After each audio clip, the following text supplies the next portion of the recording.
But Cecil Hurt of the Tuscaloosa News and Tidesports.com joins us. Cecil, Less Than Zero was one of those 80s movies that I wanted to be really good, and I don't know if at the end of the day it was. There's some cool things about it, and obviously the Robert Downey character. You know, a lot of people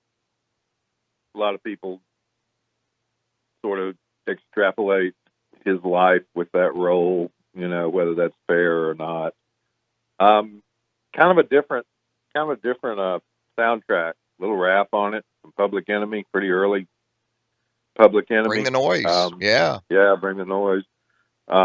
Slayer doing the cover of In-A-Gadda-Da-Vida, I think, is the one thing I remember the most. You know, the Elvis Costello song "Less Than Zero" is not on there.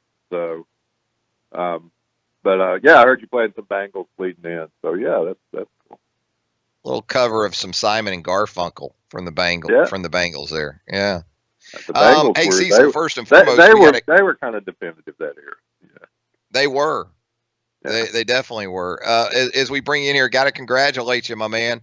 The Mel Allen Award to Cecil Hurt over the weekend at the Alabama Sports Hall of Fame ceremony. In the words of Mel Allen, the legendary New York Yankees broadcaster, University of Alabama graduate, I guess on a couple different levels at UA. How about that, Cecil? Yeah, it's that was my reaction entirely, but it was a great weekend. I got to spend some time with some people I knew, obviously Antonio Langham, who did a great job, and then got to meet some people, Cat Reddick and Luis Gonzalez, and that I had never met before. So it was really appreciate the Sports Hall of Fame for thinking of me, and thank the readers of Tuscaloosa News and the listeners of Southern Fried Sports and everybody who has supported me over the years.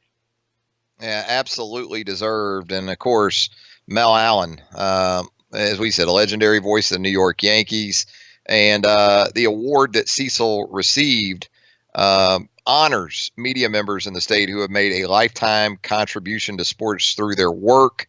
As a media member, I don't know of anyone more deserving of that than Cecil Hurt. And to top things off, Cecil, you transition right into one of your favorite weeks of the year, right? And that's the Kentucky Derby. Derby week. Got the Oaks coming up and then the Derby. So the post positions go out today. I think excuse me? Post positions, I guess, went out today. Is that correct? Had the draw earlier. The favorites drew pretty favorably. So, don't know what the conditions are going to be. You know, a lot of talk that it's going to be rain and mud. So that's always a factor. I certainly love to watch and keep up, and have seen the big prep races. But you know, as far as knowing somebody, in the famous words of Kramer, whether they're mudder's a mudder, you know, I don't know. So we'll have to see. But we've had Triple Crown winners the last 2 years. Had American Pharaoh and then had Justify. Pharaoh, I think, really captured the public imagination. Justify, certainly an outstanding horse, although a lot of people thought it was some Bob Baffert tactics as well as who ran against him, you know, and so forth. But Triple Crown's a Triple Crown. Don't know if we'll get one this year. It's a little bit more balanced field of 3-year-olds, but you never know until the Derby. Somebody may come out and be dominant. It is only Tuesday, Cecil, and you mentioned how conditions can affect things, and it's hard to forecast some of that. But could you give us Cecil Hurt's trifecta box, at least on a Tuesday, if just for fun, just for recreational purposes, of course, Cecil, your trifecta box on this Tuesday for the Kentucky Derby? Yeah, Game Winner won the juvenile. Game Winner this time, or you know, during the season for 2-year-olds, a lot of people saw Game Winner as being the horse to beat. He won the juvenile at the Breeders' Cup. But you know, it's so funny to talk about this with horses that are 3-year-olds. But I don't know if Game Winner's lost a step. You know, I don't know if you know, he's been beaten his last couple of starts. So Omaha Beach is the hot horse. You know, he's Arkansas Derby winner. I would have to have Omaha Beach on the ticket. My other favorite on a trifecta would be Roadster, and then probably not that he's a tremendous long shot, but Tacitus is a late runner. May not enjoy a muddy track, but sometimes they can get wide and have a relatively good trip. So I would have those three: Omaha Beach, Roadster, Tacitus. I also like to have a late runner just because you feel like you're not tearing up your ticket after the first turn. Yeah, you feel like he can come late for you. Now, you want bigger odds on a real long shot. Country House probably go at 30-1 and could steal it late, but I just don't know if he's enough force. So because the favorite Omaha Beach, Roadster, those are outstanding game winner too if he's back to form. But Omaha Beach has beaten him, and so we'll just see. But I would go. My trifecta would be Omaha Beach, Roadster, and Tacitus. So there you go. Cecil Hurt's official, unofficial, just for fun trifecta for I get to change on Saturday if they go out there and the lead ponies are knee deep in mud. You may have to rethink it. Cecil, are you a Kentucky Derby party guy, or do you keep it kind of low key for the Derby? I can't afford the hat, Travis. I can't do it. I can squeeze into the attire. No seersucker suit. I had to wear a tuxedo Saturday, so I can wear the seersucker, but I couldn't wear the big. I'll leave that to Johnny Weir anyway. So no, I'm not. I'd sit and sip a bit julep and watch the Derby, but no, that's a tremendous scene in Louisville. But I had never no doubt about it. That. I just like to watch him run. I just like to watch the horses. Speaking of expensive suits in the state of Kentucky, let's talk about this federal trial into college basketball corruption for a segue there for you, Cecil. Based on what you're hearing out of this trial, the testimony, the evidence, who's the biggest loser to this point in college basketball? Is it Arizona? Is it LSU and Will Wade? Is it both? Who do you got at the top of that list right now? From this trial, it's probably Arizona. Sean Miller. Yeah, and again, people can say, well, they don't have. I mean, this is an assistant coach from Arizona who's on tape taking this money and saying he's going to use it for the purposes of essentially paying or buying recruits. And he's also talking about the DeAndre Ayton deal, which he did not handle, but which he says Sean Miller handled. And the NCAA, I have no idea what the NCAA enforcement strategy is and how they intend to approach any or all of this. I think that waiting on all the trials has been their version of kicking the can down the road, as it were. But that historically, that's been enough. They don't have to prove beyond a shadow of a doubt. They don't have the burden of proof that a prosecutor has. And is this NCAA that NCAA though?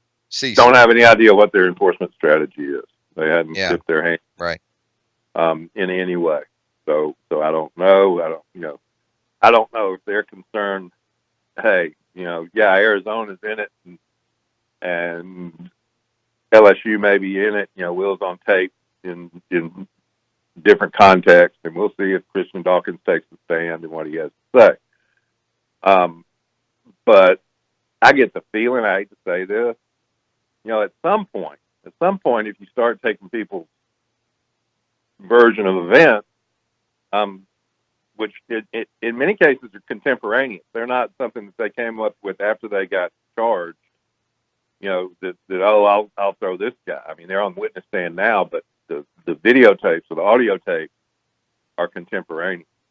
And I'm not 100% sure that hey, if you can say if Arizona's in it or LSU's in it or Alabama's been peripherally mentioned, although more not for not getting money than for getting any. But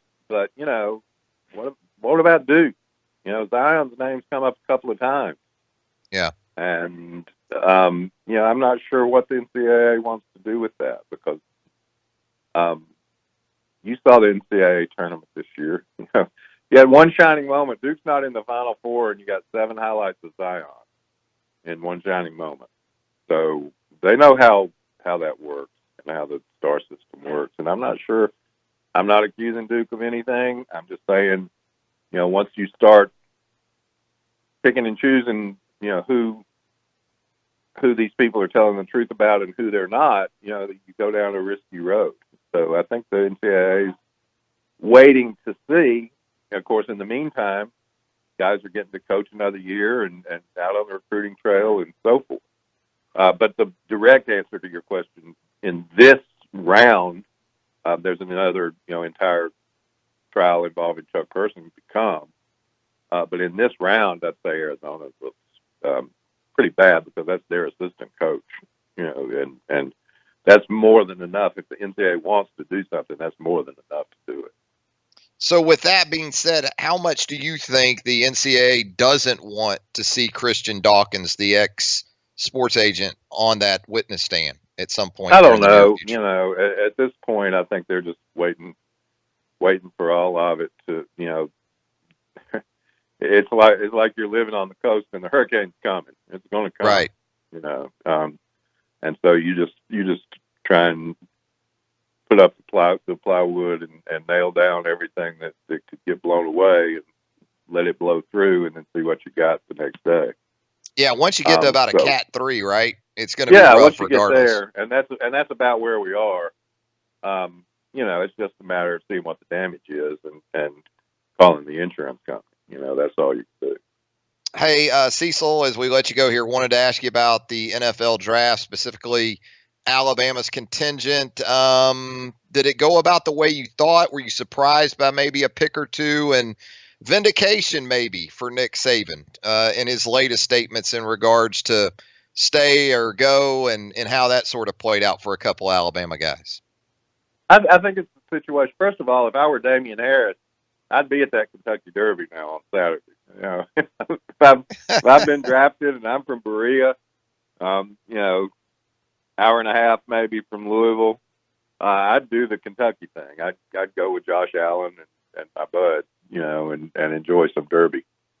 But as far as vindication for Nick Saban, I don't know that. I think when you listen to the full context of what Nick said in his famous reply to my innocent question,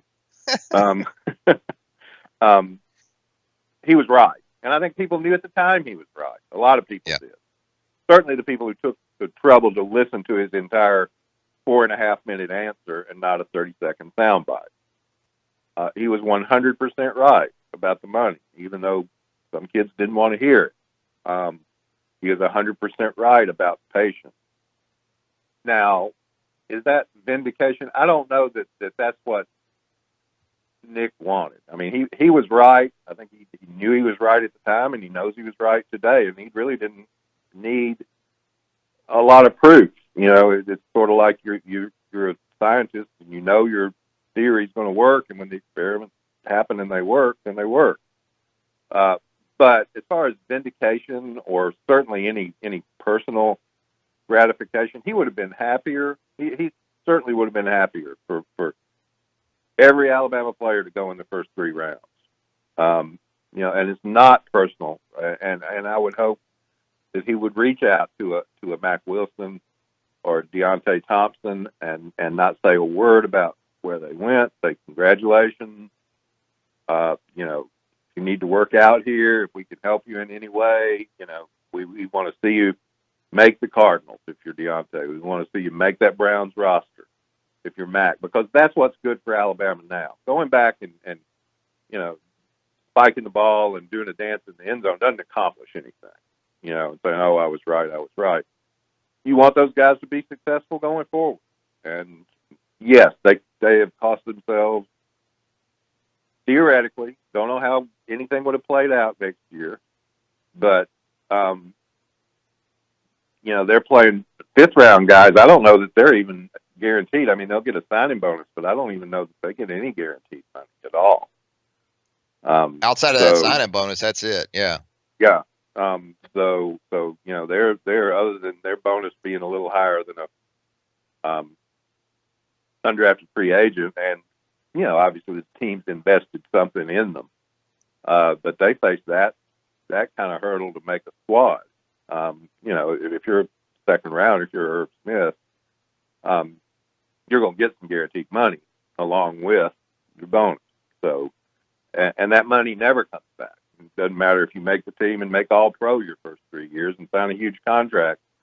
You were going to do that anyway. So you never get that money from the first 4 years back.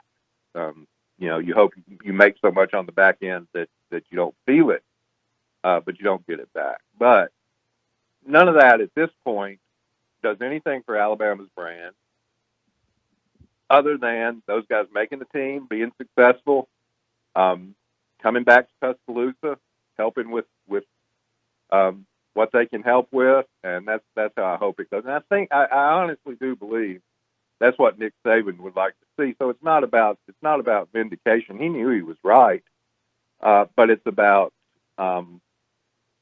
participation in what those guys do going forward. I guess though, when you talk about moving forward, Cecil, pretty good teaching moment with this latest situation, given as many guys as Alabama's looking at potentially for the 2020 draft, right? Absolutely. But you never know. I mean, I think there are a couple of guys in this particular case. It's just Jonah. When you say you never know, sometimes you knew Jonah was the first round guy. But if I had given you this date, this very April the 30th last year, and I said, I'm going to give you 4 names, and 2 of them are going to be first rounders, and you tell me out of Mack Wilson, Deontay Thompson, Josh Jacobs, and Quentin Williams, you pick the first rounders.